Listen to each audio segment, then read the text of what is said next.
All right, we are going live now. Good morning, and thank you for attending today's Worksite Wellness Lunch and Learn. I'm Carol Battle, and I manage our Worksite Wellness program. Today is an especially exciting day as we will talk about ways to make movement more fun.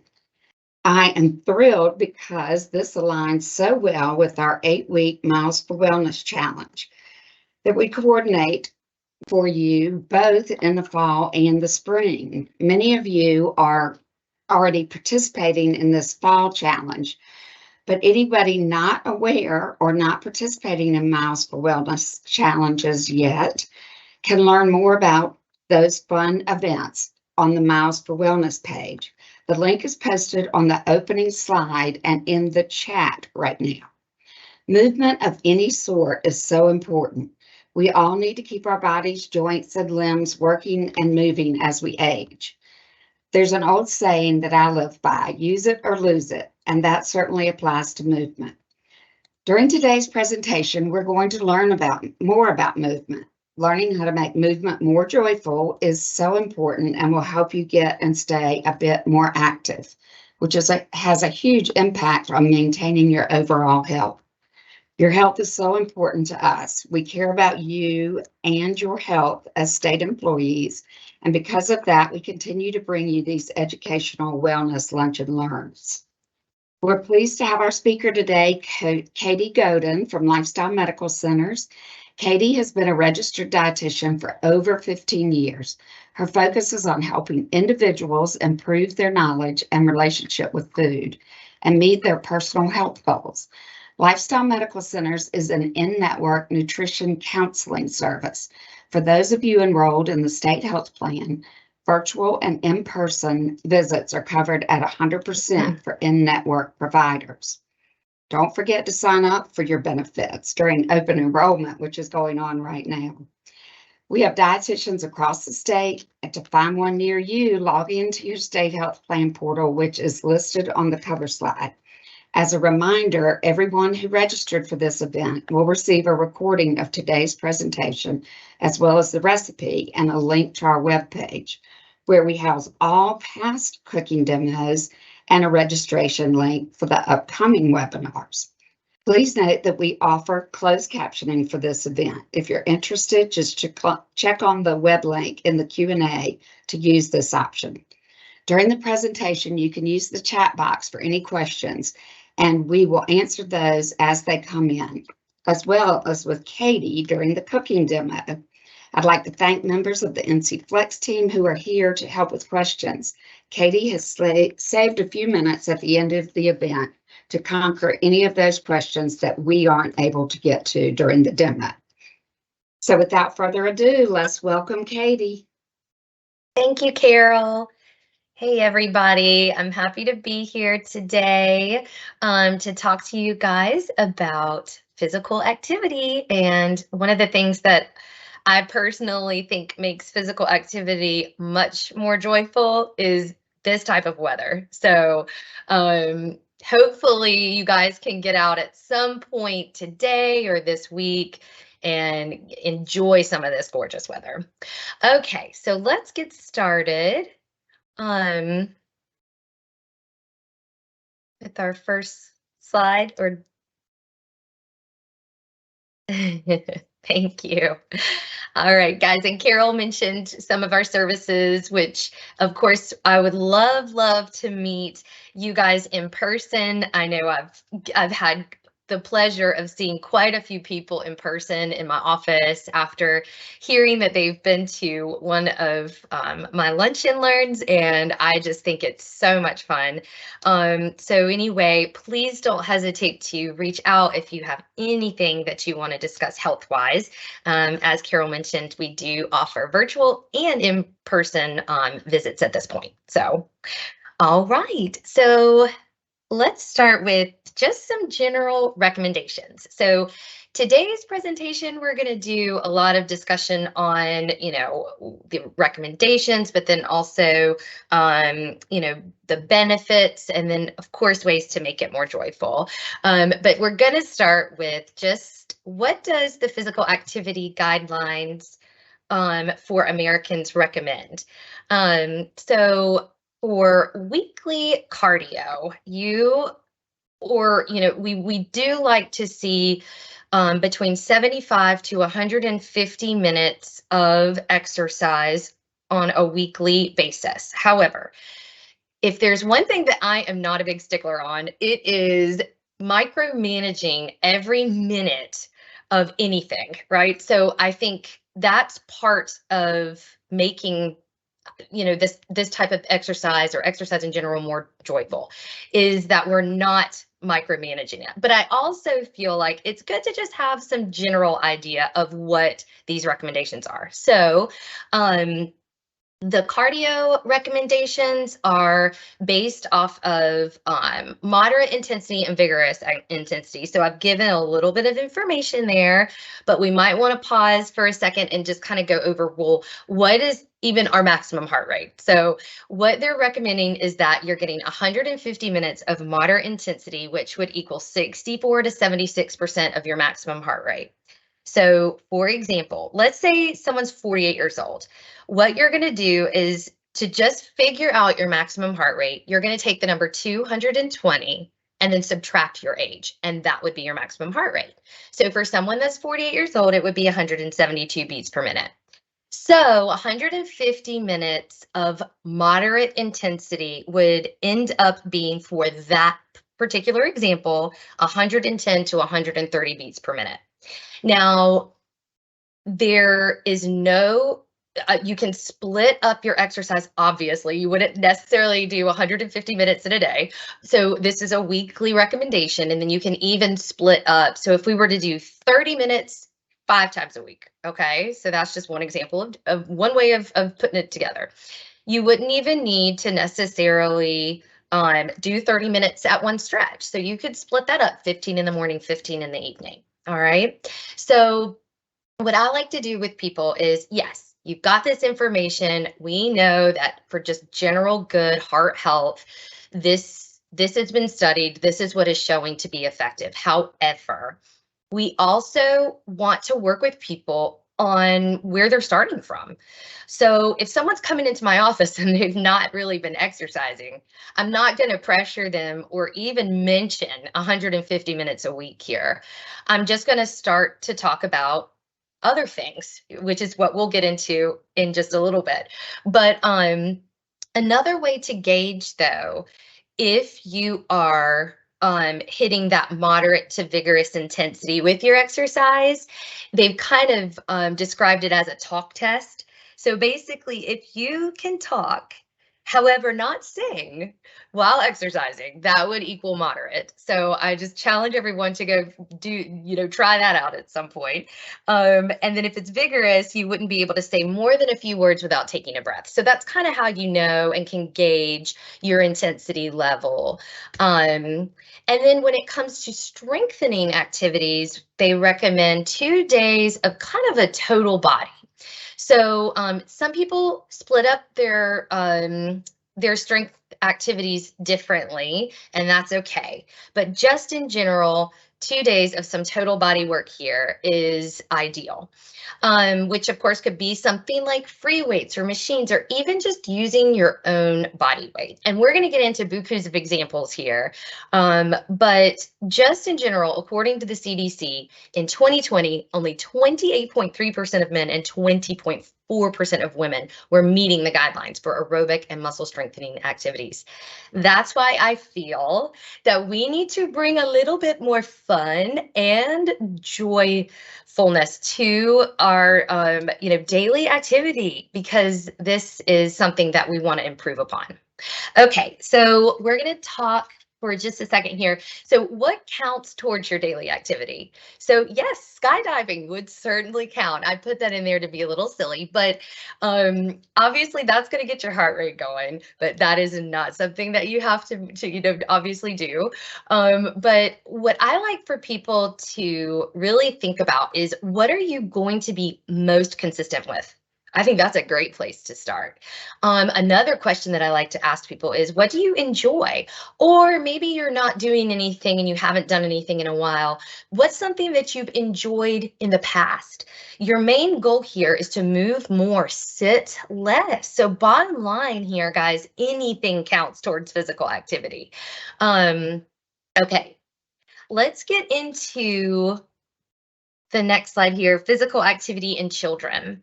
It kind of all starts with the little people, right?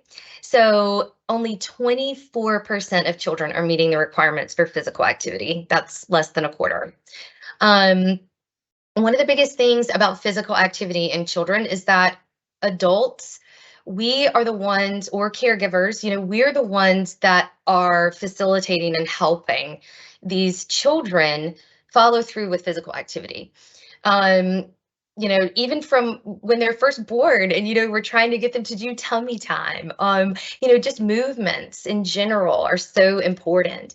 But starting around 3 to 5, you really want to encourage activity just throughout the day for children. Just getting outside and playing. I mean, that's basically the biggest way, is just having fun times with friends or family, siblings. I mean, just getting out and being active. And then another big thing, a big barrier, as we all know with children and meeting their physical activity requirements these days, is just the screen time focus. So recommended to keep it less than 2 hours a day, which I know is really challenging Carol because Battles, leave me a message. If this is work related, please email me at carol.battle@mc.gov. from 6 to 17 and I'll get years back old. in touch with you as soon as I know. Thank you. That's when your recommendations for activities start to get a little bit more structured. So that's where you're going to see 60 minutes a day, which of course for that age range, a lot of kids are in sports. So that really does help encourage daily physical activity, and also being in school recess. That's going to be a big part. Although I know for my oldest, who just started middle school, that doesn't exist anymore. Recess does not exist.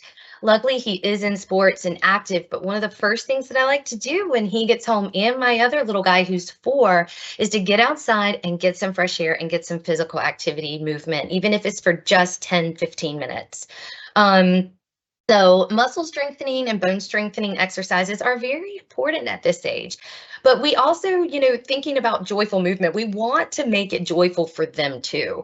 We don't want to get out there and, force it. We want to get out there and kind of make it seem really fun. Why wouldn't they want to get outside and play? So I'm getting creative with that. But for kids, a lot of times it's just playing at the park, doing something like climbing, jumping, running, those types of things to help get their physical activity in. So, okay, for the next slide, let's get into the opposite end of the spectrum. So increasing activity in older adults, which would be 65 and over. So they're going to have the same recommendations as just adults, but however, you're adding in balance and flexibility. Less than 15% of older adults meet these requirements. Benefits, as we know, and Carol kind of touched upon briefly there in her introduction, are just improving your balance, improves your strength, helps this age group stay independent longer, preventing them from falls, prevents and delays diseases such as heart disease and diabetes, osteoporosis. It can improve your mood, fight off depression, and then also help with their cognitive health as well. You do have to have certain considerations in mind for this age group. I always think it's helpful, and it is recommended, especially if you've not exercised in a while, to have a physical or a screening prior to starting up any kind of new exercise regimen. You definitely want to take into account certain modifications that might be necessary, or even certain comorbidities like like hypertension or diabetes or osteoporosis that might already exist, and how that might warrant some modifications for your physical activity. And then also really important for all age groups, we want to consider proper way of doing exercise. Sometimes we just want to do it on our own, but we end up putting ourselves more at risk of injury. So we want to make sure that we understand how to do these movements. So for older adults, there's so many different exercises. Bottom line, it really just depends on that person's physical ability and they're already a physical state of health, so once that's been determined, then the type of exercise can kind of be discussed and figured out. But there's so many different options for those that might have physical limitations, like chair exercises, water exercises, bands and low resistance exercises, yoga, body weight. These are things that can help with strength, flexibility, and balance. Okay, so getting into the next slide here, we'll talk about just some general benefits of physical activity. I know we've kind of touched upon children and older adults, but just in general for everybody.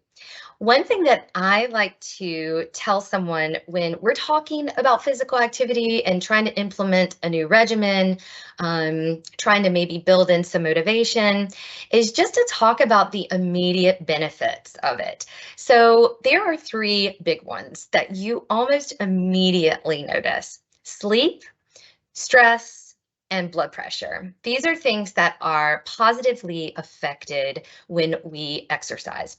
So even just stepping outside and breathing in fresh air on a beautiful day can lower our stress, but getting in some light walking, some cardiovascular activity outdoors or even indoors you're going to feel good as a result of that.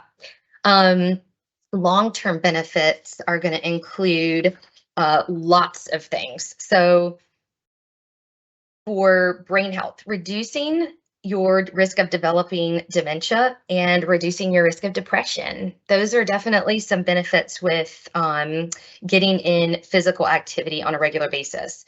Heart health, lowering the risk of heart disease, stroke, as well as type 2 diabetes. It can help with the prevention of quite a few cancers. Things, specific cancers that have been studied: bladder, breast, colon, endometrium, esophagus, kidney, lung, and stomach. Lots of things there. Healthy weight, reducing your risk of just weight gain, keeping your weight at a more stable weight for your body. Improving your bone health, and then your balance and coordination improves, which, as we've mentioned, reduces your risk of falls. So lots and lots of benefits there, as I'm sure you guys already knew, but it's always nice to hear again. Okay, so we have talked about, the recommendations, general recommendations of physical activity. We've talked about how less than a quarter mostly of our population is not meeting these recommendations. And we've talked about the benefits, but why aren't we doing it? So what are some common barriers to physical activity and how can we work through those? Time is probably one of the ones that I hear most often. So certain things that I might tell someone to do when they kind of come at me with time, because I get that we're usually overscheduled or we're not prioritizing ourselves with the time that we have. We're prioritizing work or kids or just family in general. But one thing that I ask people to do is see what you can fit into your home or work routine so you're not wasting time on transportation. So in a minute, we're going to talk about things at home resources, which I think is really helpful. But it could be walking in your neighborhood. It could be taking just the stairs at work instead of the elevator. It could be maybe you're exercising or doing some light weights while you're watching a show. So there are certain things, there's always something to combat one of these barriers. One thing that's kind of becoming more popular is something like a walking desk, if you're able to do that if you work from home. Maybe you go on a walk while you're doing a conference call. Maybe you keep equipment at the office, just some light weights. I will tell people too that, if you have 5 or 10 minutes. It's amazing how much time we can waste if we really think about it. We might just be Google searching something or looking at our phones for 5 minutes. When if we had a set of light weights that we kind of kept at our office, if we're able to do that, or if you work from home, you go over and spend 5 or 10 minutes doing some exercises, do that a few times a day, and that's 30 minutes that you've done within that day's time. So I think sometimes it's the way that we think about it. Physical limitations is certainly a barrier for a lot of people. There's always something that you can do. There's always something. So that's what we try to kind of encourage, whether it's you need to be sitting down or you need to be doing, certain lower resistance exercises, or maybe you can't get your heart rate built up as high as someone else's because you're on certain medications. There's always something that you can do. I think our own expectations is what really just sucks the joy out of physical activity. You know, I'll have people come in to my office, and as soon as I bring up physical activity, they might say, oh gosh, I guess I got to start running again. And I'll look at them and I'm like, no, you don't. You don't have to do anything that you don't want to do. So I think sometimes we've unlearned, or maybe we've never learned how to really appreciate and find joy in movement because of our own expectations. It's because you feel like it's not going to work, help you lose weight, or maybe you've tried and you've not seen results.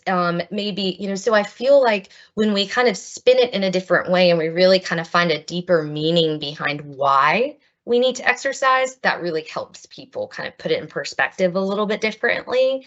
So that's something that I like to talk about a lot with people. That lack of motivation, that lack of energy. I'm tired. I just don't have the time. I'm just not motivated. One of the biggest things that I think can help, and it kind of goes along with lack of support, accountability, is to find a friend, whether it's someone to walk with you at work, someone to try a new exercise class with you, someone to come over and exercise at your own home if you don't want to go to a gym and you'd rather just be in the comfort of your own home. Finding a friend is one of the best ways to help overcome that barrier. Whether it's lack of resources or equipment, there's so many things out there that don't require any equipment, very little resources. And then frequent work travel, pack a jump rope, maybe some resistance bands, something that can just be easily packed is one idea. And then something else is to just consider where you're staying. Is it a walkable area, or maybe you have a fitness center in your hotel that you can kind of take advantage of? Maybe there's someone at the hotel that might want to exercise with you to help you find that motivation. Okay, so all right, and then the next slide is probably one of my favorites because I think what really helps us kind of follow through with these intentions, we've kind of worked out some of these barriers, right? So now, how are we going to actually execute it? We have to plan it out. And that's something that I love to do with people, because having a plan is probably one of the biggest things to focus in on, to actually, see it followed through. So I know who might seem like a silly question, obviously you, but with who? Are you going to work out alone or with a friend? Are you going to work out in a big group or a small group? Are you going to just, work out at home? Like, these are things that you need to think about. What really is going to make this more joyful for you? Is it going to be with someone else where you can laugh and smile and make fun of yourself and just kind of not take it too seriously? Or do you want to be alone because you find a little bit more comfort in that? And obviously, what exercise is important. So what are you going to be most consistent with? And what is going to be most convenient? And then, of course, what do you enjoy? When, what days are going to work well for you? What time of day is realistic? These are all things that you need to think through. And then the most important thing, almost next. Okay, so where is important, but not the most important thing in my opinion. But where, you know, are you going to go to the gym? Would you rather be at home? Are you going to work out at work? Are you going to work out, you know, when you get home from work? These are all good things to ask yourself as well. But the most important thing, in my opinion, is the why. So why do I want to incorporate exercise into my daily life? Try to think of things that do not deal with weight loss. I really steer people away from that. Focus on deeper meanings, such as I want to be able to move around more freely with my children or my grandchildren. I want to have less joint pain. I want to feel less anxious. I want to improve my sleep. I want to have strong bones and joints to help as I age. These are things that are going to be more meaningful reasons that will help motivate you and help you find more joy. And remember, if your goal is to feel less stressed, to exercise more to feel less stressed, and then you go out there and you exercise and you feel less stressed, that is going to be very motivating. That's one of those immediate benefits. Whereas weight loss is trickier, and sometimes physical activity, people don't see it that quickly and tend to lose motivation. So try to connect it to something that's a little bit deeper that you might notice a little bit faster, and it might make you kind of more motivated as a result. And then how are you going to make this happen? I ask people to think about it. You know, are you going to need support? Are you going to need to block your schedule? You know, these are good questions. So these are things that I challenge people with a lot. So because it'll help you push through some of those mental barriers with physical activity. Okay. Next slide. So kind of touching a little bit more on physical activity and mental health. This is something that, you know, is just been studied and researched, and as we talked about, it's one of those just almost immediate benefits for most people. Talk about literally finding joy, literally feeling joy from just moving. Studies have shown, one specific study showed that 15 minutes of running or 60 minutes of walking daily reduce risk of major depression by 26%. That does not mean that in order for you to feel better, you have to go and walk 60 minutes every single day. I think it's just showing you that strong connection between physical activity and major depression and reducing that. Reducing anxiety and just general tension and stress in the body is so big. So those release of endorphins just boost that physical and mental energy. And so a lot of times people will come and say, I don't have time to exercise because I have so much work to do. So the reality is you probably do have a lot of work, but you probably also have 15 minutes to spare. Getting outside, taking that break, detaching for 15 minutes and going for a walk boosts that mental energy to help you be more productive for the remainder of your day. Sometimes we can't get out of that mindset of I can't stop. I got to finish. So I think it's really helpful to have that as a nice reminder. And then the connection between exercise and ADHD has been studied extensively as well. The exercise in general boosts dopamine, norepinephrine, serotonin levels, which equals that positive effect on focus and attention.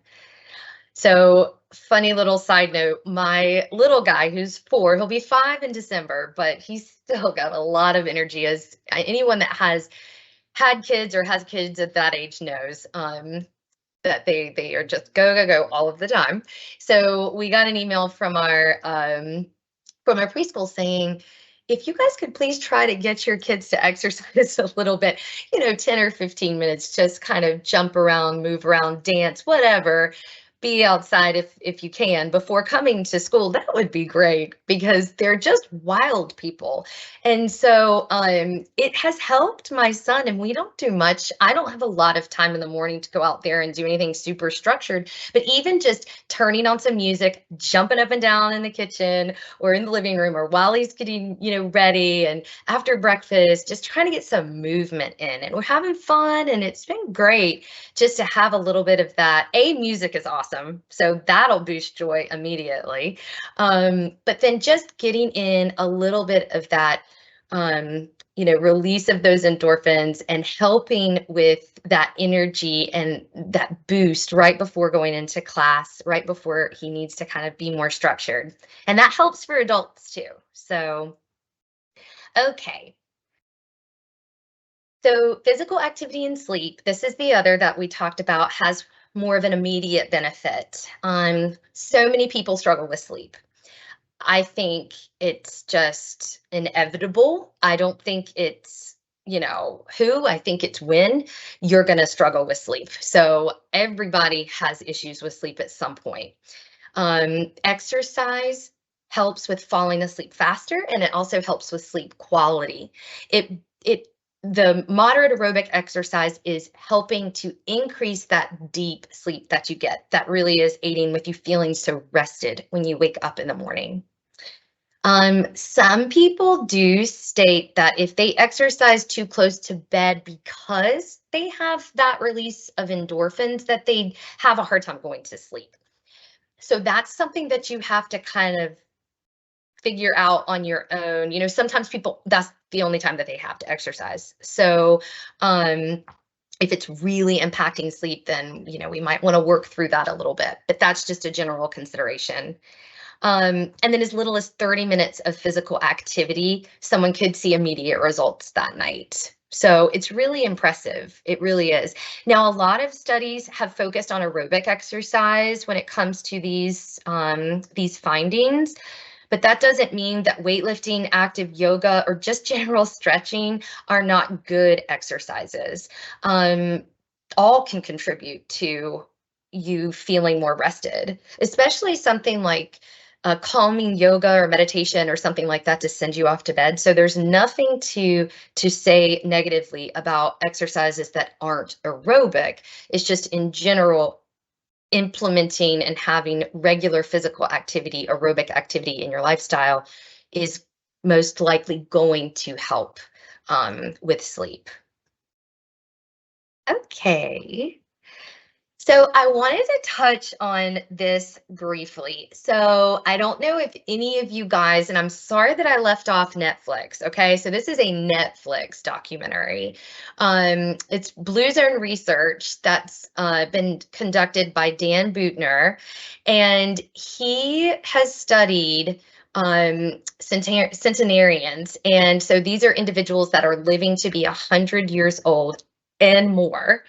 So 100 and older, impressive. But basically, so this documentary is called Live to 100: Secrets of the Blue Zones. It talks about lifestyle in general, but the focus on physical activity I thought was so fascinating. If any of you guys are able to look that up, I've included a link in the resources. Someone asked, do you have to have Netflix to see it? I don't know, you might have to have Netflix to see the actual documentary, but to read on the research and to read about his studies and findings, no. So I've included that link at the in those references at the end. But his big thing and what he came to find was that natural movement is really the most important thing that we could be doing in our daily lives. So these individuals that are living in these blue zones, where there's individuals that are living to be 100 years old and more, they're basically moving and doing something active all day long. And that can include things like climbing hills, kneading dough even, sitting to stand frequently due to limited furniture. I thought that was fascinating. Just general housework, gardening. There are a lot of people, most people actually, who they were walking 2 places every day versus taking some kind of transportation, or maybe they were biking. I get that certain aspects of our lifestyle might not, make it possible for us to live exactly like they are living in these really amazing little pockets of the world, but it doesn't mean that we can't kind of bring about some of it into our own lives. One of their biggest focuses was to find movement that they enjoyed. People were smiling, they were dancing, they were playing games, they were, why can't that be what we think of when we're trying to implement something into our lifestyle to be more physically active? It's going out and having fun with friends. It doesn't have to be so structured all of the time. Some people might really enjoy that, though. It kind of keeps them structured and able to commit. But I also think that there's ways in which we can kind of bring a little bit more fun into the picture.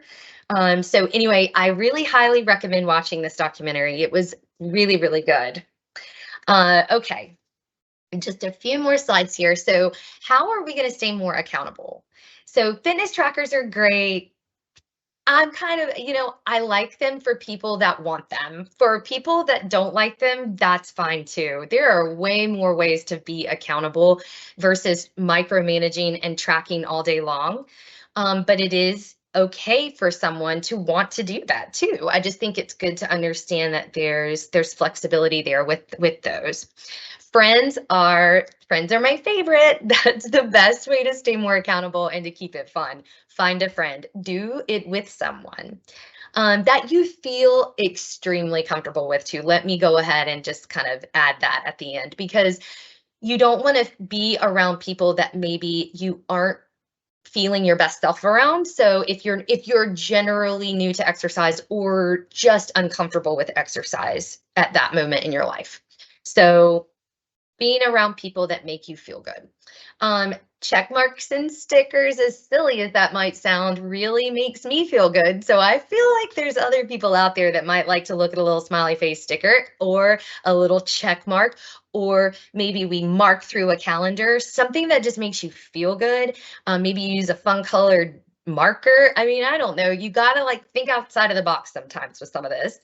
Having a plan, as I've mentioned, of course. I love the idea of a fitness journal. I thought about this the other day and I'm like, a fitness journal sounds like a great idea for someone to document how fitness makes you feel, not to jot down, did 30 minutes of this, or, my heart rate got up to that. Now that's fine. Like I said, if you want to be into it in that way, that's okay. But my idea behind a fitness journal was more so for you to kind of note, wow, I have less aches today in my knees. I've been exercising over the past few days and stretching, and I feel really good right now. That is what I mean by fitness journal. Some other things that I think are valuable: packing a bag so that it's easy for you to roll out the door if you're going to go to the gym after work, or maybe you keep shoes in your car at your office.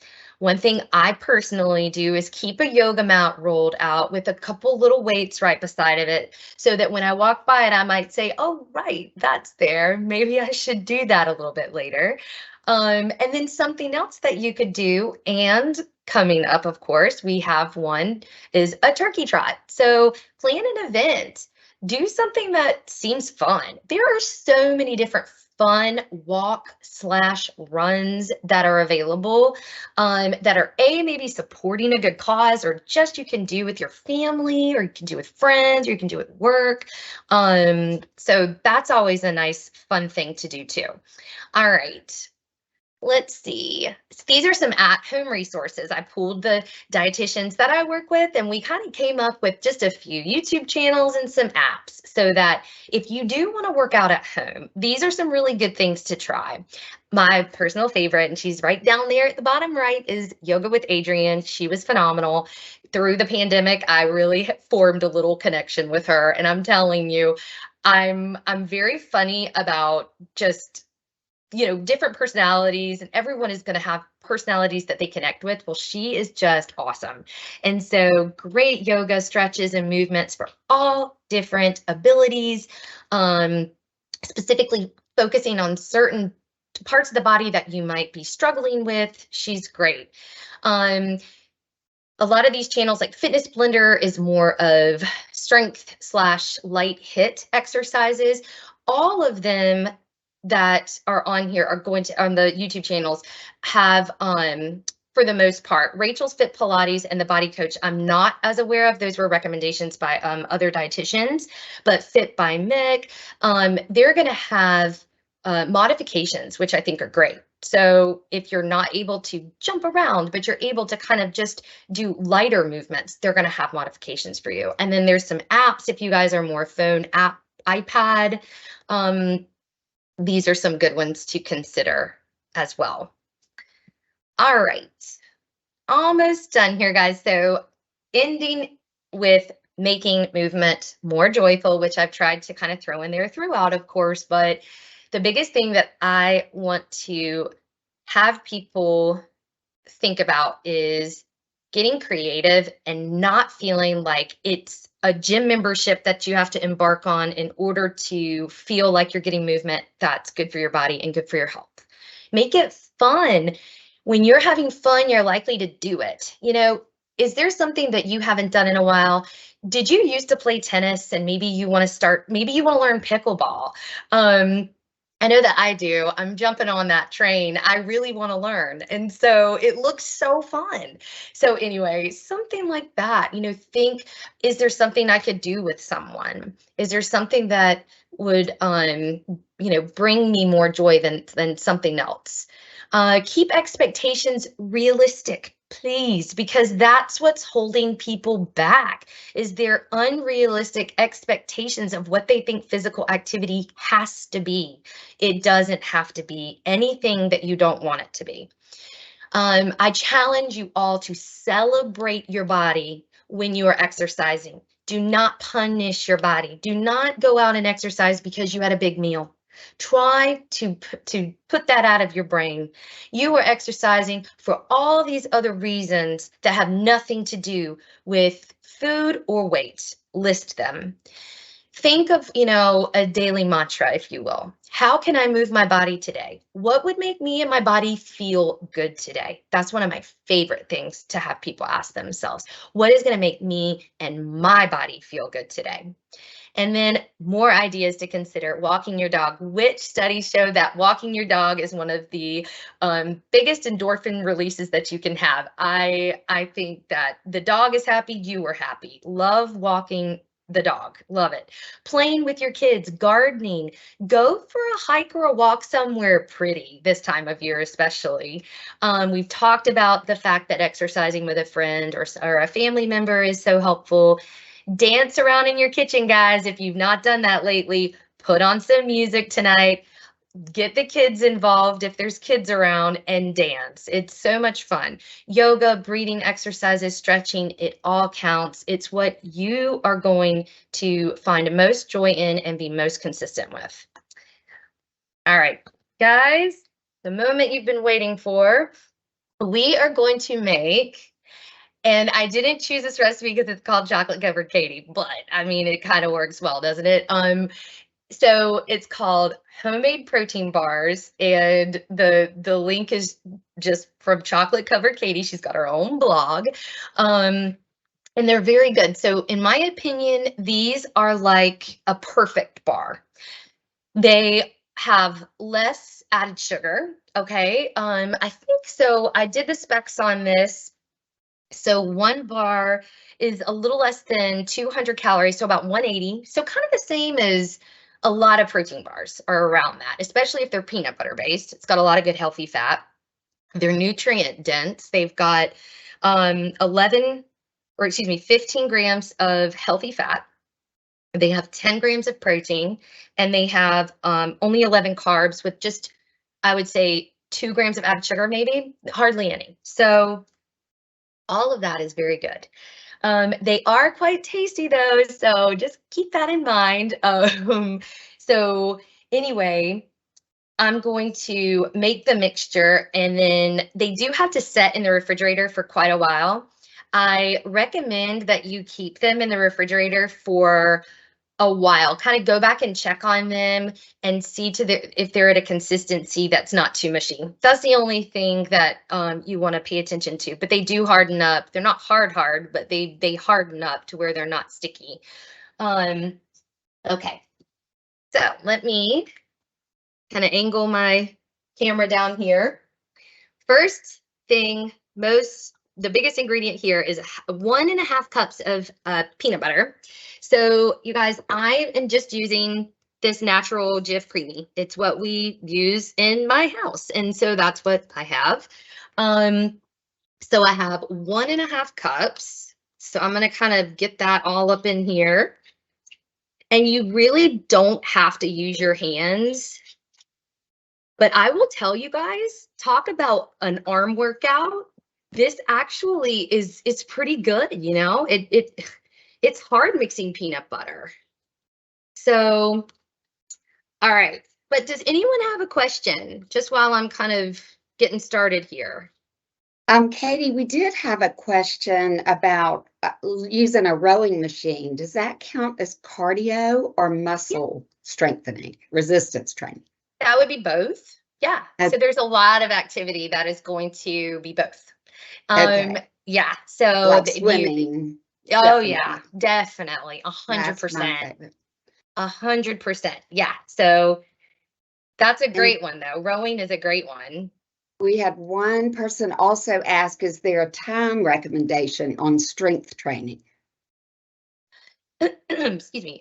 Meaning just how long you, oh, gotcha. I see what you're saying. So good question. There isn't really a specific amount of time, but I think as long as you're so what they're wanting you to do is basically work total body. So sometimes you can get that done in like 10, 15 minutes. I think it's just how many exercises are you doing to kind of work total body. And that's something that you can kind of get discussed and figured out, and you know, with a dietitian or even at the gym, sometimes they can talk you through like some good, well-rounded routines without seeing a personal trainer. If you're just part of a gym. Let's see, but yeah, I would say average maybe 15 to 20 minutes. It does not mean that you have to be doing weights for an hour in order for it to count. So yeah. Okay, great. Good question. So real quick, guys, I am going to add 3/4 of a cup of unflavored protein powder. All right. So I'm going to dump that in here, and I'm going to show you which protein powder I used.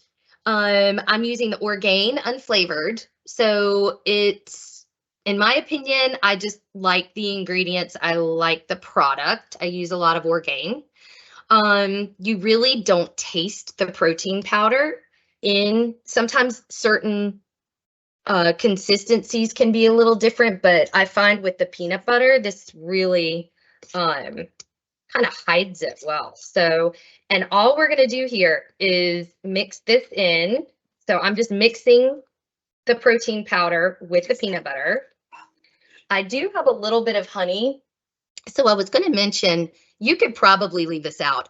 The recipe calls for 1/4 cup. I'm using barely 1/8 of a cup. I don't even know that it honestly needs it because I do put a little thin layer of chocolate to sweeten it. So this is something that you could 100% leave out. So I'm just going to pour a little bit in. It's probably less than 1/8 of a cup. So someone that has diabetes, if you're worried about, you know, the use of honey, don't be, because the total amount of added sugars is so low. And also, I'm going to switch up here and use a different spoon. The amount of fat and protein that is in here is going to balance those blood sugars out really nicely. All right, guys, so this is when it starts to get hard. So you got to use a little bit of that arm, a little bit of those arm muscles. You're getting a little bit of a workout. You just want to kind of mix it until the protein powder gets mixed up in there. So I can take another question while I'm doing this. Yes, can you use protein with collagen in the recipe? I assume yes, but could you also just put some collagen powder in there? Yes, you could put some collagen protein in here. So a lot of people use a protein, a collagen protein powder, like Vital Protein, something like that. Sure. All right, guys. So I've got that kind of in a nice mixture. So it is pretty sticky, but that's how it goes. It's very easy though. So it forms kind of like this dough that looks like that.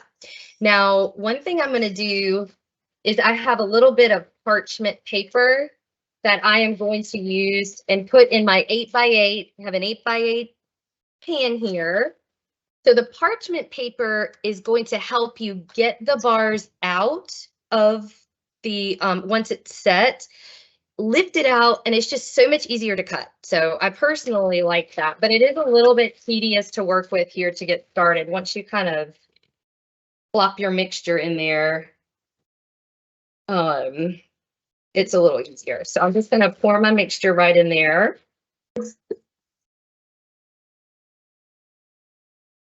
And I'm going to work here and I might have to use my hands a little bit. So you might have to get your hands a little dirty to kind of just even it out. All right. So I can take another question while I'm kind of working at this. We have one that says that they use the Jif natural peanut butter as well. And is there any substitute for a protein powder? Substitute for protein powder? Mm-hmm. I guess I'm confused by the question. Like a different kind of protein powder? Right. Does any work? I guess you use the Orgain. Had 2 or 3 people. They used the Orgain and it didn't work well?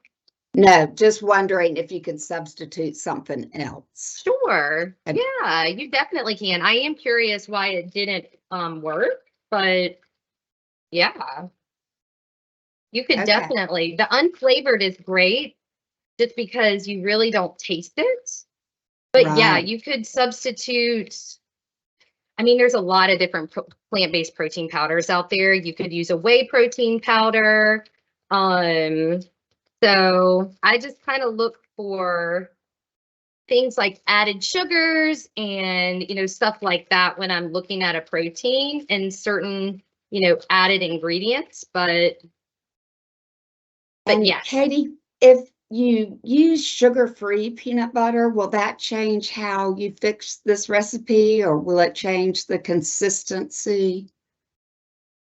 Sugar-free peanut butter as in like just kind of a natural ground peanut butter, or right. Okay, no, that shouldn't change. Now, if you're using, okay, so this is pretty much done. What I'm going to do is in just a second, I have some chocolate chips that I've got melted, but I need to melt them. So anyway, guys, it looks like that. So, right, like it's not this perfectly smooth little thing, but it is what it is. They taste very delicious. But here, let me move my screen up. Okay, so sorry, repeat the question again. Oh yeah, the peanut butter. So Sugar-free. I think a natural peanut butter that's really drippy, although great. I'm trying to look here. There's like 2 grams of, added sugar in this particular peanut butter.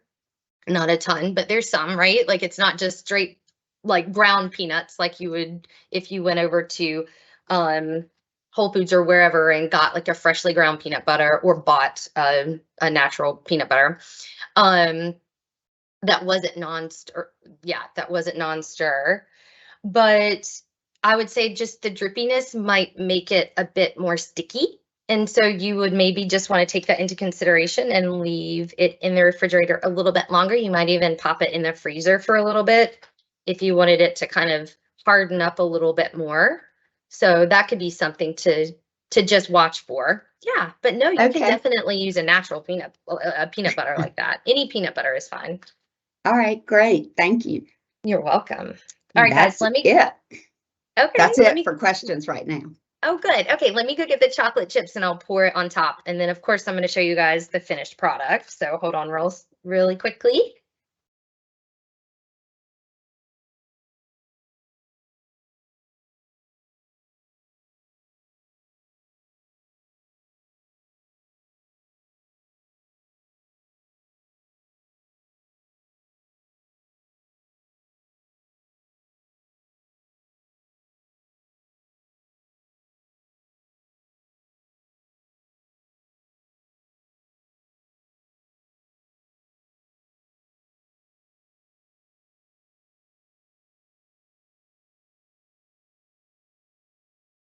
Okay, guys, so I have used Lily's chocolate chips here.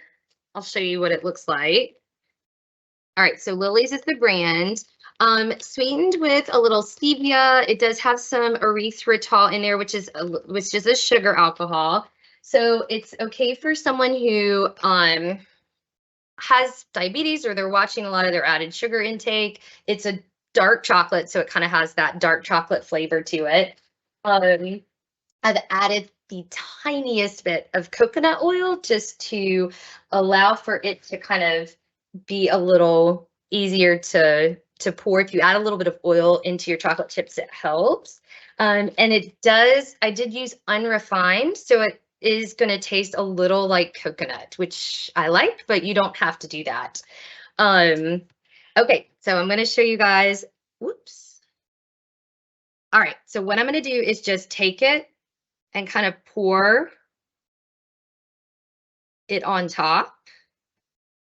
I'm going to start with that, and I might have to get a little bit more out. So I have just a spatula, and I'm just going to kind of, like you're frosting a cake here, just going to kind of spread it out.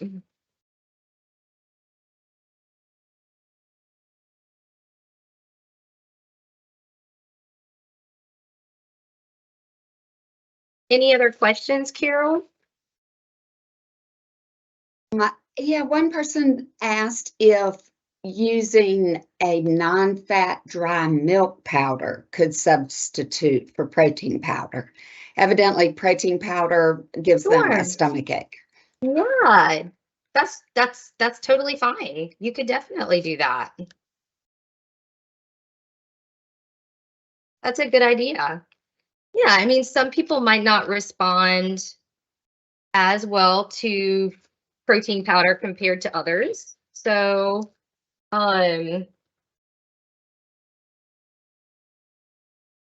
and protein powders don't necessarily need to dissolve in water mixture. No. You can just put them in there. Yes. Oh yeah, I just did the protein powder mixed with the peanut butter. So yeah, I didn't dissolve any. This looks so good, Katie. You're making me hungry. I know. It is really good, you guys. So where did you buy your Lily's chocolates? Harris Teeter. So you can get that most places, most grocery stores. All right. So it looks like a little, and guys, let's talk about ways to cut the sugar, cut the calories. Okay. So this is what it looks like you see it? Okay. And I'll show you what it looks like after. So you're going to set it into the refrigerator and you're going to keep it there for a while. I would say just check on it every couple of hours to see if it's set the way you like it. And then cutting it. So it's 16. So what I did is I made mine into squares. So what I did is I just cut it into 4s and then cut it into 4s again.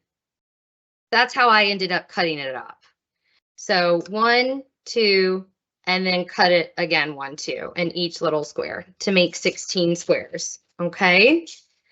However, let's say you want to cut the sugar a little bit and there's not a lot of sugar. So let's say you want to cut the calories a little bit because maybe you're thinking, I don't want 180 calories for the protein bar, but for someone who's just exercised, this would be a really good after post exercise nutrient dense food to have. So, but anyway, just depends. So you could avoid doing the honey. So you could completely leave that out because I just don't even think it's necessary. You could reduce your chocolate chips and you could mix them into the peanut butter, like the dough ball, smooth that out, let it sit, and then cut it up. So there's not melted chocolate on top. It's more just kind of inserted in. So you could also put other things in it too. You know, it's almost like I was going to reference these and I haven't done it yet, but you know, the little protein energy balls that you can make. I had some stuff out here to show you guys, like, so that mixture that I made with just the peanut butter and protein, you could add, there's recipes too. So you could add oats, you could add like a little unsweetened coconut, you could add raisins, you don't need to add chocolate at all. So there's ways of kind of transitioning and doing this a little differently, but let me go get the end result because I know it's 12:30. Hold on one second.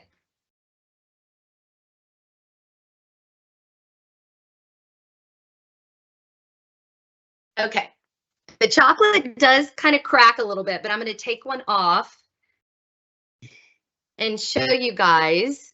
So it's nice and thick. It's not sticky, okay, because it sat in there for a while. It's got a decently thick layer of chocolate, so I feel like you could cut back on the chocolate maybe a little bit. But this is about 180 calories, okay? So it's a good size, and I will say it might look, maybe it doesn't look like a good size, maybe it looks small, but I've had them, and my son has had them, my husband's had them, and they do fill you up. They keep you full. So for a snack, I mean, they're really good. They have that peanut butter, they have that protein, so, and they're really tasty. So I think they do kind of a good job for what a protein bar is trying to do, but just a lot cleaner, a lot fewer ingredients. I know we're running out, but I have a few protein bars that I was going to mention. RX bars are good. So if you want to purchase protein bars, these are good. There's ones called Feel Good that are, I think one of the dietitians that we work with had mentioned those, gotten them off of Amazon. Those are good. These all have low added sugars, so that's why we're kind of considering them good. And they also taste good. Power Crunch bars. And then at Costco, a friend just told me, and I saw the ingredients that looked really good. I've not had them, but she said they were good. They're called IQ bars, not had them. So, but anyway, there are some good options out there. And these are things the dietitians can talk to you about in session as well. So, but yep. All right. Yummy protein bars. So they're very good.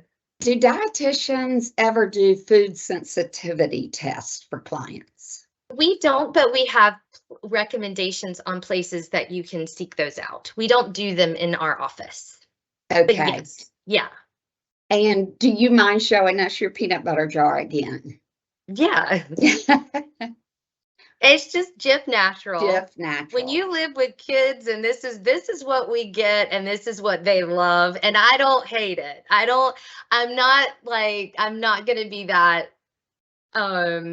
Yeah, it does have a little bit of sugar in there, just a little bit, but it's good.